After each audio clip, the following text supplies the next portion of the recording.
ngatambuza foundation okimanyi no Isma abantu tumanyi nti abadde ne foundation ninga foundation yaffe tugibadde mu babiri ne Isma wange era nga wetulobingira abaana abawala resources abakyala bannamwandu ne tubawa so byenyinza okwogera ku Isma abadde amanyi omukwano ogwa nnamaddala nga omubuli ensonga yagimira abantu bakyalina mikwano obutabana mizi abantu balina mizi omuntu olumbulira ku kintu kyo nga anoonya gwakubira ssimu ne Isma egyemiza abadde tagirina era nga womugamba nti ne Isma ina challenge bweti nga agiwuliriza nga akuwa amagezi ng'obulamu butambula. Nyongera okubaaniriza ate ku mukutu gwaffe guno gwa Busasa Media mwebale nnyo tulaba amaanya n'eddoboozi nze Jonas Saint kantwala omukisa guno kubanga ate mbanjulira omugenyi waffe olwaleero Hajat Kulthum mukyala Gomisiriza era mu ngeri emu bwetyo katubuuzeeko abatusabako mwenna tusanyusa nnyo okubeera nga mutulaba mwebale kubaayo tubaagala nnyo mwebale kutuwagira musibe nga musubscribinga nga mutuwachinga nga we munyumirwa ate we muyiga. Assalamu alaikum wa rahmatullahi wa barakatuh. Buli wagambanga mukyala Kulthum Gomisiriza ogattako werriso. Ne werriso nayo mbalina. Tiwa bayina digate. Okay, haja kyo nga tufuddeyo. Bana nga kitale ekya Isma. Kitalo nnyo ekya Isma waffe bambi. Kitalo nnyo Isma. Isma tukubye enkyukwe. Tetwakirooza nti Isma yali agenda mangu bw'atyo. Ne munnaye Mukama we yageza ate tunaakola ki? Kyazze mu bwangu. Kyazze mu bwangu nnyo nze saasooka na kukikkiriza banga we bampeereza zi WhatsApp singa baŋŋamba mbu kituufu Isma afudde. Nakuba essimu ye nkakase naye ng'eri bize kati kwekubira Hadija Kigozi. Kuba ne Hadija Kigozi mukwano gwa Isma te mukwano gwange. Hadija n'angamba ekyamazima simanyi kituufu nange nkubira driver we. Nimwe kale yongere kubira driver nga nange wenoonya Isma yennyini tulabe nze nno ngobongo ngamba bwe naakuba yanagikwata munange mba nakavayo nti ku ssimu Hadija nga nkubira angamba ekyamazima Hajat Isma bamukubye amasasi nze wennakoma okutegeera. Okay, njagala ate tutambuziremukko kati ni ku bulamu bw'omugenzi. Isma wamumanyi otya? Isma okusookera ddala okulaba Isma namulaba ka video yali tabeera na mu Uganda nga kyabeera eyo Sweden kati Sheku yafunira obuzibu ne Kenzo kati walingawo ndooza bali tiimu Sheikh tiimu Kenzo kati nga baba batuweereza videos kati baweereza Sheikh video ya Isma nga yali kusaidie nga amuranirira wayogera Oluzungu wayogera Oluganda kati Sheikh nangamba bannange oba sohaba kyono nenkalabako bwenti nemuga kampe kati yakampa nenkaweza omuwala ali bamuyita Nakintu kazini wange yali abeereyo Dubai nemugamba nakyonaani nangamba bamuyita blogger Isma byakomaawo kati ngenda okuddamu okumumanya we nabeera n'ebizibu nga Sheikh afudde nga nalina olutalo olunene nnyo mu social media omwo kati Isma nabeera nga yali ku saidi yange weyabeeranga ku TV ne bamubuuza ekikwata ku nze nga abeera alwanira ku saidi yange weyabeeranga ku social media nga abeera ku saidi yange kati abantu nga bangamba mbu Isma akulwanira olutalo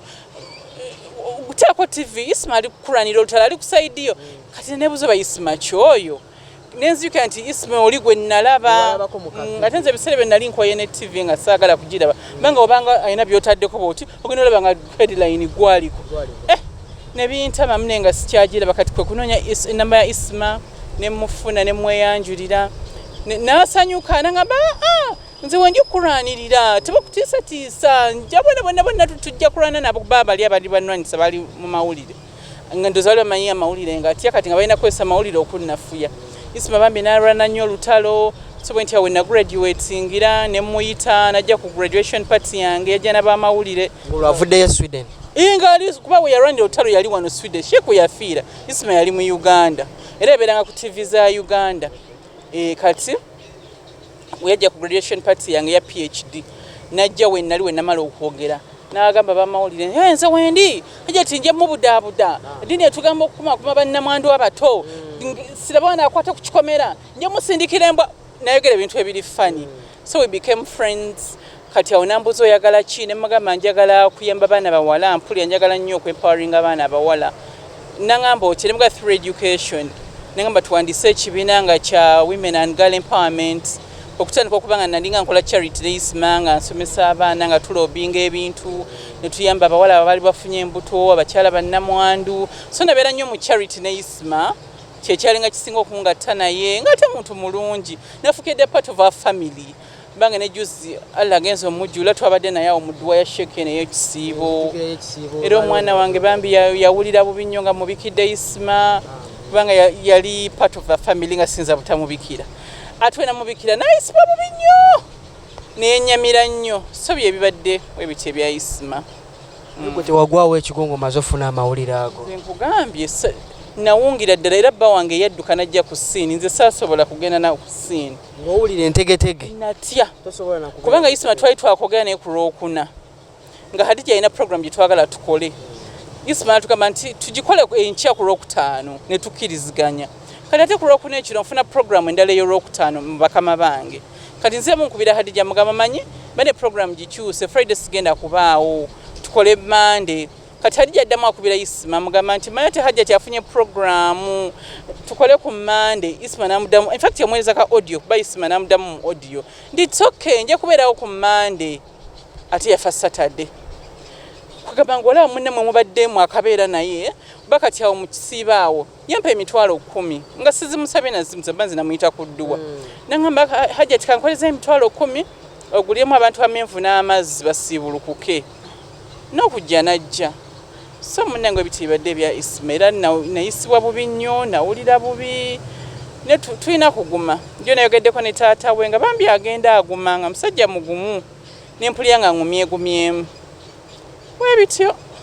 taata we essaawa zino bannanga ali mu mbeera ki mugezako kubanga ate mumanya ate kuba temmanyi Isma yabadde afaayo okulaba nga taata we abeera ddala yabadde best friend wa taata ne taata babadde best friend babadde balina omukwano era Isma toyinza kuwaawukana naye nga tayogedde ku mutabuliki mama wa Isma abadde yafa naye nga alina mama we omulala nga naye amwagala naye nga omukwano gusinga eno wa taata we era bambi tumusaasira muzeeyi n'ogamba olaffe Isma yatulumye n'atwala taata we naye tusaba munenge Mukama atugumye Isma bonna be yanyiiza bamusonyiwe obulamu we butyo okay nga mukwataganye ne Isma embeera ze zaali zitya okutwaliza mwagezaako mutya okulaba nga ate mu associate nga omanyi abantu abasinga eyo abatulaba balaba ekifaananyi kyanjawulo nnyo bodda ku social media n'obaka ate obubaka bwoba bategeeza than ate in real life time ya Isma yo yabanga etya oyo Isma one kyenyinza okugamba nti Isma yalina ekisa kingi kubanga olaba Isma yali si mugaga yena kampuni enge ekola painting nenga afunako akasente n'ateeka mu charity n'ayamba abakyala n'ayamba abaana bawala n'ayamba abaana abato alina n'abaana be yadadaptinze awo baana baba babiri mbu bawala omwana Janati so abadde alina ekisa ku mutima nga yagala nnyo okuyamba ate bambi engeri gye yafunako challenges nga agenze Sweden ndooza kyamwongera omulaga nti omunsi buno kirungi okuyamba banga n'empulya yayambibwako newe yadda muno agenze yeerandiza through mikwano so abadde alina embeera y'okuba nti abadde ayagala nnyo abantu ng'alina nnyo ekisa era nga tayagala kulaba kintu kikunyiga Isma embeera ze abadde ategera Katonda we era ng'atambula n'obulaadi waliwo omuntu babuyita intasbihi muwinzi batamuzimanyi ng'abeera ku subhanallah ng'aba asoma subhanallah oyo abadde ategera Katonda we Isma kubanga munnange eddiini eno buli omu yamanyi wagitegeera n'ekyo omwa credit kuba nanga kaladi sikalina kitegeera so ebadde credit ebadde plus gyali Isma abadde akwata time nga Isma lumu twali tugendeyo mu museum nansookayo nakeerewa nagenda mutukako nga nyiize kati nensmilinga nangamba bali bakeereyeza nemulanga badde agala kuyomba ne nansonyiwa nemba Isma tayagala kwestinga time era bwe twabanga ne program nga nina okutuuka mu budde kandoza yengeri yali yabeeranga mu bazungu ng'eye ekyokukwata time akimanyi Isma abadde muntu musanyufu mbadde mulaba ku videos nga musajja abadde musanyufu nga badde amanyi okwesanyukira naye nga Isma abadde awa abantu ekitiibwa abadde ategeera mukama we abadde alina ekisa ng'atambuza okimanyi no Isma abantu badde tubamanyi nti abadde ne foundation naye nga foundation yaffe tugibaddemu babiri ne Isma wange era nga wetulobingira abaana abawala resources abakyala bannamwandu ne tubawa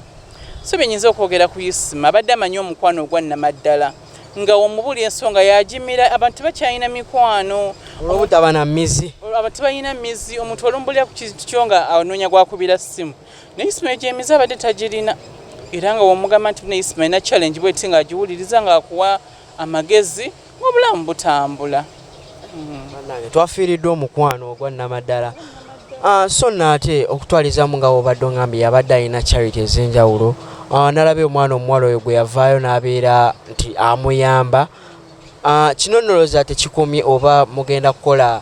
emphasis emala okulaba nga omwana ono addamu okubeera mu bulamu bw'abaddemu nga Isma akyali omwana oyo kubanga eno foundation ya Isma yekyatambula kati omwana oyo omuntu yenna amanyi waali amuleete omwana asome tumulabirire ng'abaana abalala webabaddewo era omwana oba omwinako access mugamba nnoonyeko bamundeetere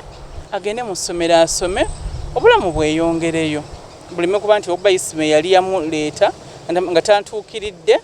nti ate obulamu bwe bukomawo ng'ate ekibiina era badde ajja muleeta ba tubadde tumuyambira mu kibiina waliwo akatambi akamu ate ke nalabyeko eyo ebwayise nga abakyala ab'enjawulo bavuddeyo bawoza babadde bannamwandu Isma abadde alinayo omuntu yenna mu kika ky'okuba nti mukyala we omukazi we mbadde simumanyi butuufu tamundagangako